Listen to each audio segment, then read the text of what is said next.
Real world के मुअज़्ज़िज़ दोस्तों, मैं हूं माजिद मलिक और आप तमाम देखने और सुनने वालों को अस्सलाम वालेकुम।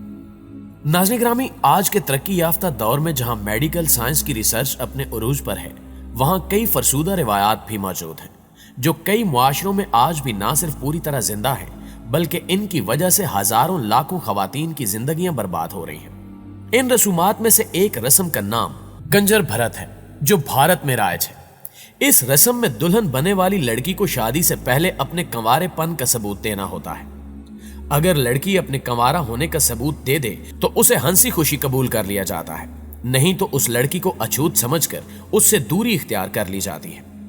आज की वीडियो में हम इस फरसूदा निजाम पर तफसीली गुफ्तगू करेंगे और आपको बताने की कोशिश करेंगे कि भारत में ज्यादातर लड़कियां अपना कंवारापन साबित करने के लिए ऑपरेशन करवाने पर क्यों मजबूर हो रही हैं। प्यारे दोस्तों, नीमी नामी एक लड़की निजी कंपनी में काम करती है। वो गुज़श्ता 10 साल से दिल्ली में रिहाइश पजीर है। यहां से अपनी तालीम मुकम्मल करने के बाद अब वो यहीं मुलाजमत कर रही है। लड़कों से दोस्ती से मुतालिक उनका कहना है कि उनके बहुत से बॉयफ्रेंड्स हैं, लेकिन उन्होंने अपने आप को उस शख्स के लिए बचा कर रखा है जिसके साथ उनकी शादी होगी। ये वाज़े है कि नीमी अपने कंवारेपन को शादी तक बरकरार रखना चाहती है। वो कहती हैं कि मैंने अपने दफ्तर के नौजवानों से इस मुतालिक बात की तो उन्होंने बताया कि इनकी उम्र में 22 से 30 के दरमियान कभी कभी सेक्स आम बात है और ये कि शादी से पहले जिनसी ताल्लुक उनके लिए कोई काबिल शर्म फेल नहीं है। तो फिर ऐसे में वो नौजवान खवातीन कहां से आ रही हैं जो जिनसी ताल्लुक कायम करने के बाद अपने कंवारेपन की बहाली के लिए हाइमनोप्लास्टी सर्जरी करवा रही हैं। डॉक्टरों का कहना है कि गुज़श्ता 15 बरस से हाइमनोप्लास्टी में इजाफा नजर आया है और बड़ी तादाद में नौजवान खवातीन इस तरह की सर्जरीज के लिए आ रही हैं। डॉक्टर्स के मुताबिक लड़कियों के वजाइना में मेम्ब्रेन यानी झिल्ली होती है जिसे हाइमन कहा जाता है। जिनसी ताल्लुक के बाद या अक्सर खेल कूद और सख्त जिस्मानी वर्जिश से भी ये झिल्ली मुतासिर हो जाती है। डॉक्टर इस मेम्ब्रेन को सर्जरी के जरिए बहाल करते हैं और यही अमल हाइमनोप्लास्टी कहलाता है। डॉक्टरों का कहना है कि ऐसी खवातीन की अक्सरियत 20 से 30 साल तक की है जो अपने हाइमन की बहाली के लिए आती हैं। ये खवातीन या तो जिनसी तौर पर बहुत सरगर्म होती हैं या फिर इनका अपने पार्टनर्स के साथ जिनसी ताल्लुक होता है और शादी से कबल वो हाइमनोप्लास्टी सर्जरी के लिए आती हैं। मैक्स अस्पताल के प्रिंसिपल और खवातीन के अमराज की माहिर डॉक्टर भावना चौधरी का कहना है कि इस बात का तयन करना मुश्किल है कि ये खवातीन कहां से आती हैं। ताहम ये मुलाजमत पेशा खवातीन है और इनका ताल्लुक मिडिल और अपर क्लास से होता है। ये खवातीन शादी से पहले सर्जरी के लिए आती हैं और ये अपने मुस्तकबिल के शौहरों को ये नहीं बताना चाहती कि वो शादी से पहले भी सेक्स करती आ रही हैं, क्योंकि भारत में ये रस्म बहुत खतरनाक हद तक फैल चुकी है। लिहाजा वो शर्मिंदगी से बचने के लिए ये सब कुछ करने पर मजबूर है। इस रस्म में बुनियादी तौर पर नई बनने वाली दुल्हन को अपनी सारी बिरादरी के सामने अपने कंवारेपन का सबूत देना होता है, लेकिन एक रिपोर्ट के मुताबिक ये टेस्ट कुछ खवातीन अकेले में करती हैं और काफी लंबी तहकीक के बाद ये अपना नतीजा बताती हैं। लेकिन अगर ये टेस्ट खवातीन भी करती हैं तो फिर भी एक इंतहाई शर्मनाक बात है और बेहुदा मामला है। प्यारे दोस्तों, बीबीसी की एक रिपोर्ट के मुताबिक दिल्ली में गंगाराम अस्पताल के डॉक्टर ललित चौधरी हाइमनोप्लास्टी की ख्वाहिशमंद खवातीन को 2 दर्जों में तकसीम करते हैं। उनका कहना है कि 80% खवातीन 25 साल से कम उम्र की होती हैं और दूसरी तलाक याफ्ता खवातीन होती हैं, लेकिन इनकी तादाद बहुत कम होती है। इनका मजीद कहना है कि बड़े अस्पतालों में इस सर्जरी का खर्चा 50 से 70 हजार रुपए के दरमियान आता है। डॉक्टरों से मशवरे के बाद ये लड़कियां अमूमन छोटे क्लिनिक में सर्जरी के लिए जाती हैं, क्योंकि ये बड़े अस्पतालों के मुकाबले में सस्ते होते हैं। डॉक्टरों के मुताबिक ये सर्जरी 1-8 घंटे में हो जाती है। अगर एक खातून बड़े अस्पताल में सर्जरी के लिए जाती है तो उसे पेपर वर्क मुकम्मल करने के लिए 2 घंटे पहले आना होता है। फिर मकामी या आम बेहोशी की दवा यानी एनेस्थीसिया के बाद हाइमन बहाल किया जाता है, जिसके बाद खातून वापस अपने घर चली जाती है। इस तरह यह सारा अमल 5 से 6 घंटे में मुकम्मल होता है। अपोलो अस्पताल के प्लास्टिक सर्जन डॉक्टर अनूप धीर का कहना है कि इस सर्जरी के लिए आने वाली खवातीन की 1/3 तादाद दिल्ली के पड़ोस हरियाणा सूबे से आती है। इनके अलावा मशरिक़ वुस्ता से भी खवातीन इस सर्जरी के लिए दिल्ली के अस्पतालों और क्लिनिक्स का रुख करती हैं। ज्यादातर खवातीन अपनी शनाख्त छुपाती हैं, वो हमें अपना सही नाम और दुरुस्त फोन नंबर नहीं बताती।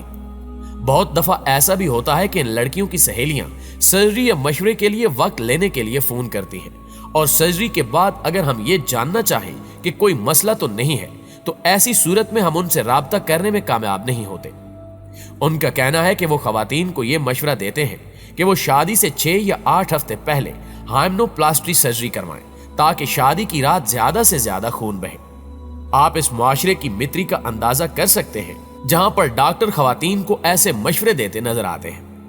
नाज़रीन ग्रामी, भारत ही वो मुल्क है जहां हजारों नौजवान लड़कियां जिस्म फरोशी का धंधा करती हैं, और हैरत अंगेज तौर पर भारत में लड़कियों को जल्द बालिग बनाने के लिए एक ऐसी दवा दी जाती है कि आप हैरान रह जाएंगे।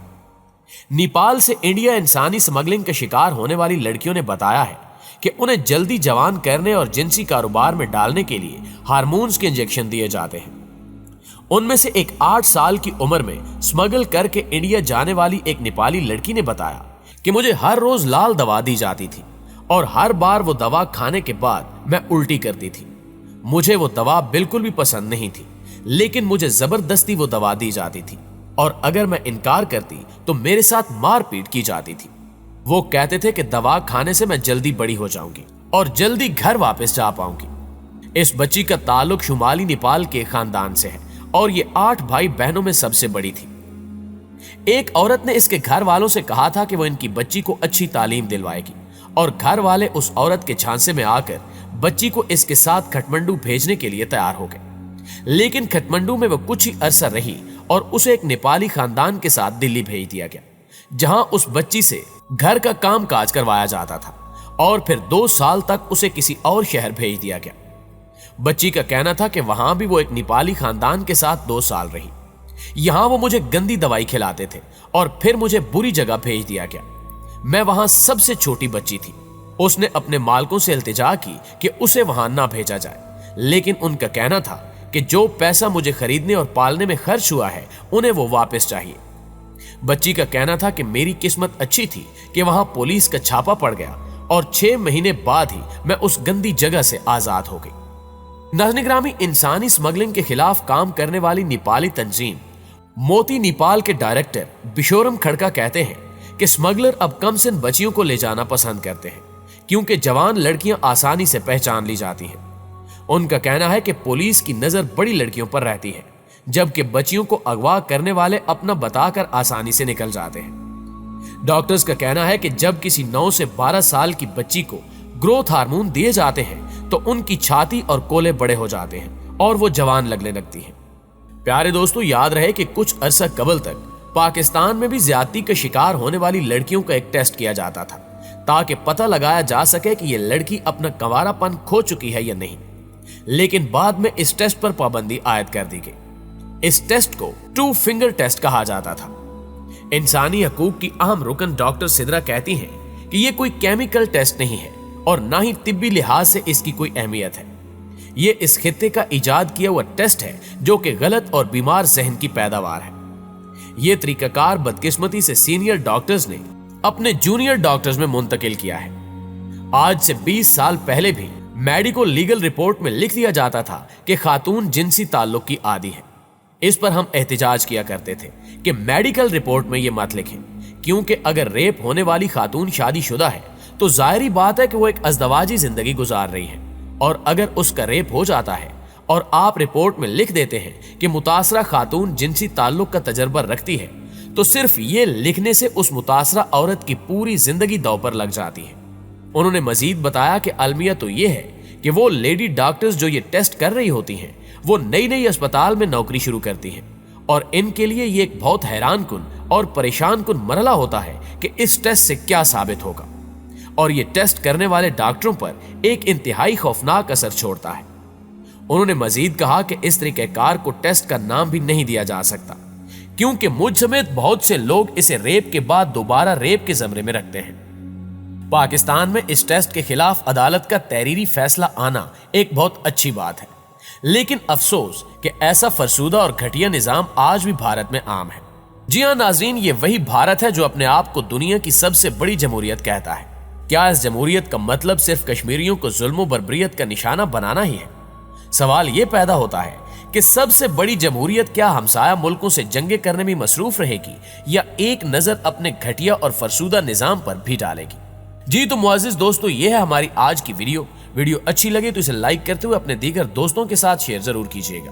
انشاءاللہ آپ سے ملاقات ہوتی ہے اگلی ویڈیو میں، تب تک اپنا اور اپنے پیاروں کا ڈھیر سارا خیال رکھیے۔ اللہ نگہبان۔